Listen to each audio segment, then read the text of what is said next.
Good afternoon, ladies and gentlemen. This is International Master Bindi Cheng, and today I'm doing a game analysis from my tournament back in Guelph last week. And I actually already did one about this tournament, but for some reason the game didn't work out. It was like half an hour long, and the video just did not work. So that was a massive fail.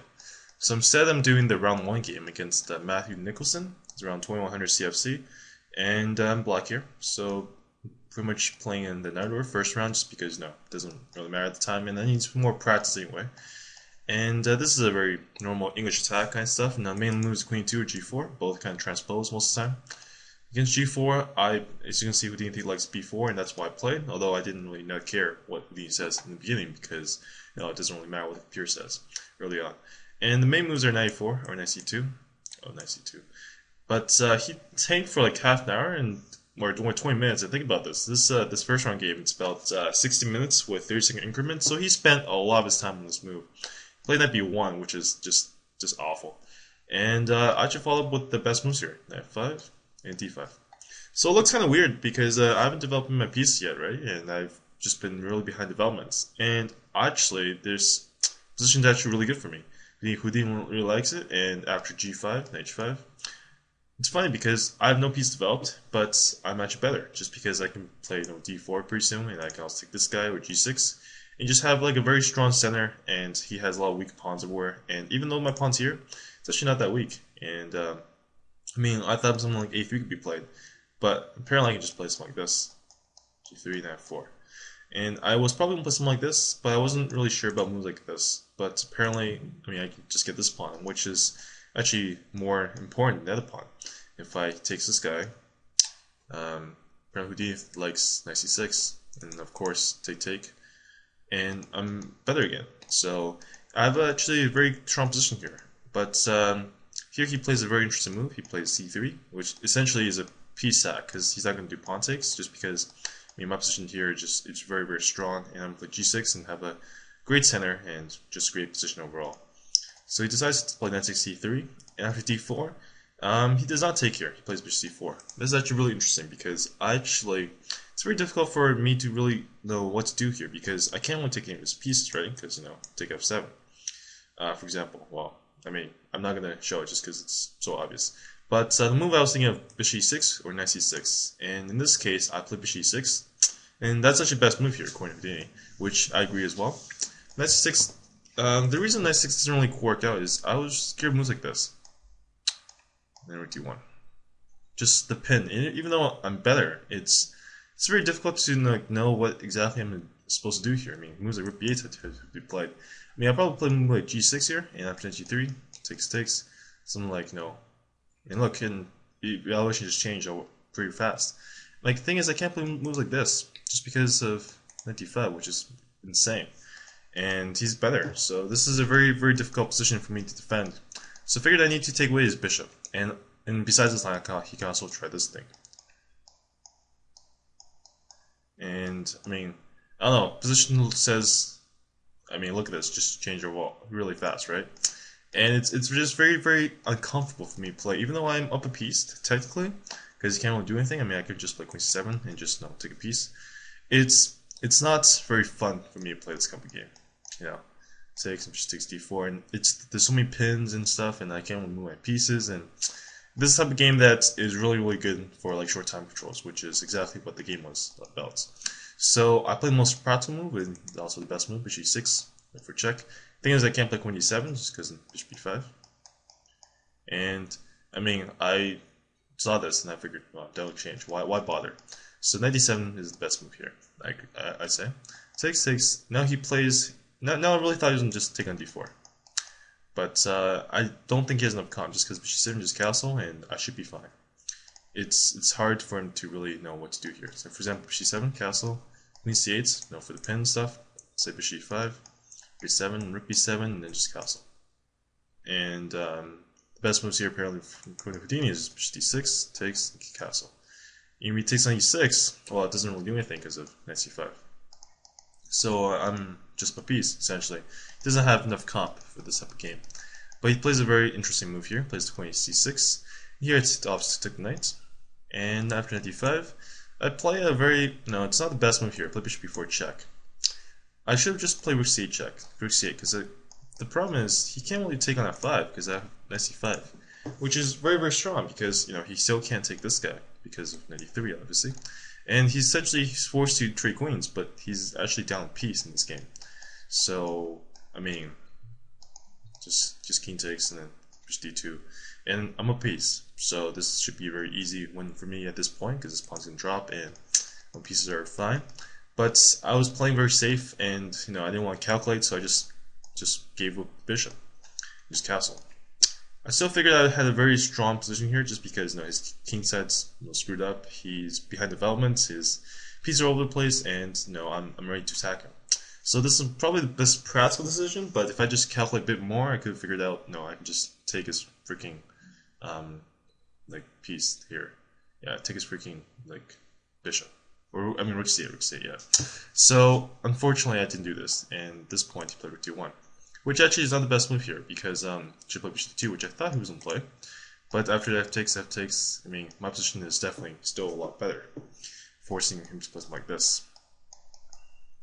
I mean, it's possible for him to play this kind of game, but it's very, very tricky, just because his king is all over the place, and I'm probably gonna checkmate him at some point or another, so it's very dangerous for him to play like this. So he plays a practical move, I think, rook d1, just ping his stuff. And fortunately, I didn't take this guy, which would have been winning. Queen takes g5, no, queen g2 is coming, and he has nothing to defend against that. And this point, I mean, if he could play something like h4, but this doesn't do anything because I can just play rook f7, defend that guy. Or I think I can even play queen b6 here. Pretty much forcing the queen trades because take here, take here. So I'm just winning at this point if I just took his freaking bishop, but instead I took this guy. And actually, after queen takes e4, I'm in a bit of a bind here, and apparently I can just take this guy again. But when I thought about it, I should play king h8, which is the move I was going to play, just get out the checks and stuff to play safe. Because the thing is, I was scared of this move for some reason. Maybe 5 check here. But I missed that rook. I can just go rook f7, so I don't understand why I did not see this move. It was, yeah, I blame on the lack of sleep, the Guelph bus, and I just didn't have enough energy to play the first round game. It was just very, very tiring. So I played take here, here, and c5, which is a terrible blunder. Because after queen takes e5, I totally missed this move. I thought I was going to play queen g4. Because I just didn't think you could actually take my pawn here. It's crazy. Just play queen 8, and even though knight 4 is the best one, this is the move that I planned to play, queen 8, and after something like bishop c1, I figured a move like e4 could be winning. Well, I guess not. If bishop d2, I was play e4, and it's not winning either, or is it? Okay, I guess it's interesting. Yeah, I guess I had to play something like knight 4. Use castle and a5. This knight's trapped, so this is an interesting way of playing this. My position is very, very strong here. Obviously, his knight's outplay, and I'm just having a crushing attack with king side.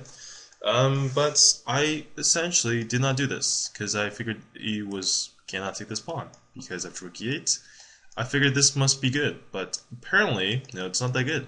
So I saw king e2 the whole time. I was like, oh, knight 4. I still have some good comp here. Rook g1, rook c8. I'm still doing alright. I got some positional advantage here. Even though I am down pawn, I have a huge attack, and Bindi thinks that white has played very accurately in order to get out of this position. But unfortunately, I missed king f2, which was just a shocker because now I have no checks and anything. So I figured I played the only move I can play. I mean, I thought I actually didn't even look at queen 8 because I thought this couldn't have been that good. But apparently this was pretty much a draw type game, or I mean, I don't know. I think I still have a bit of an edge just because I'm starting to play rook c2 after a5. But I didn't see this move. I played queen f8, forcing the trades, or so I thought. The idea is after take, rook h1 here, king g1, f4. I figured this was gonna be an interesting game, and I'm not sure if I can take this. He can take this guy, but apparently, he can't do this. So probably have to take this guy. Takes q1, and this would have been interesting. This is the position that we looked at, and I wasn't sure if I can win this game, but apparently I'm a bit better just because I think he's gonna have to sack his knight for this pawn eventually. but he didn't do this.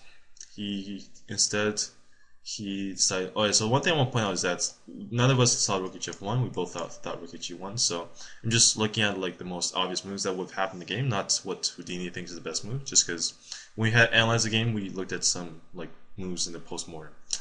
But yeah, Rook H1 would be stronger. But at this point, he played Queen D5 check, which was a terrible decision because not only was he had no time, he had like about a minute here, at about 15 minutes. He was getting attacked, and you don't want to get attacked with a very complicated position like this, like this. And this is a very simple game for me now because all I have to do is just calculate like the winning idea here. And after Rook D1, this is a losing move. 93 is the only move here. But I guess he didn't really like Rook E2 at this point. I mean, I have some very dangerous looking attacks here. But he played Rook D1, and now F4 is winning by force. The point is, that's -8, right? So the point is, he can't play something like Queen D7 because I have this, yeah. So this is very strong, and essentially he's getting made. Well, first I'm going to take his queen if I want to, but he's getting made essentially with this kind of position.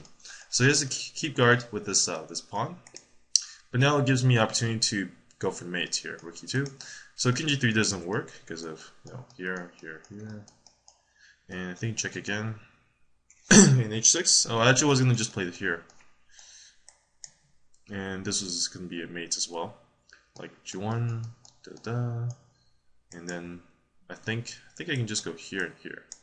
That's the idea. So you can see Queen F6 and Queen E8 are the only moves that can postpone with the threats. So this is a mate. So he has to pretty much go down to here. So King G1 doesn't work as well because of, and then if here, right? So King H1, Knight G here, and take this guy. And if he takes this guy, then Queen F4, easy win. So he plays King F1. That's Queen F5, throwing this move. He plays Queen D7, and now I played a very good move, Knight H3, as you can see. But it took me a while to figure this out. But I was like, oh, this works. So I play Queen F5 and Knight H3 immediately. As you can see, Queen 6, Rook F2 is mate, and he has nothing to guard against it because if he moves any of his pieces, like tries to defend this way, then this is also mate. So I've mates in 2 places, and you can't stop that. So I thought this was a very cute way to end the game. He played Queen 6 E8, and we played a few more moves, but after a while, I just easily converted this game just because I'm up a queen gets a rook, he's getting attacked, and he can't build a fortress anywhere. If you can trade off this guy, and this guy, and this guy, maybe you can build a fortress, somewhat, but still it'd be very difficult with all these weak pawns. So essentially, at this point in the game, it was game over, and there's really no point analyzing anymore.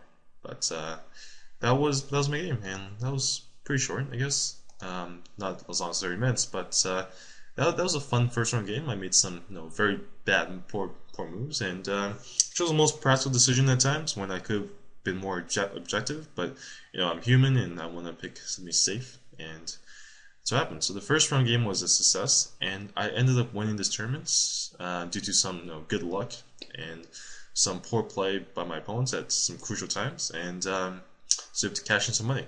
But thank you very much for watching, and I will hopefully see you guys next time. Bye bye.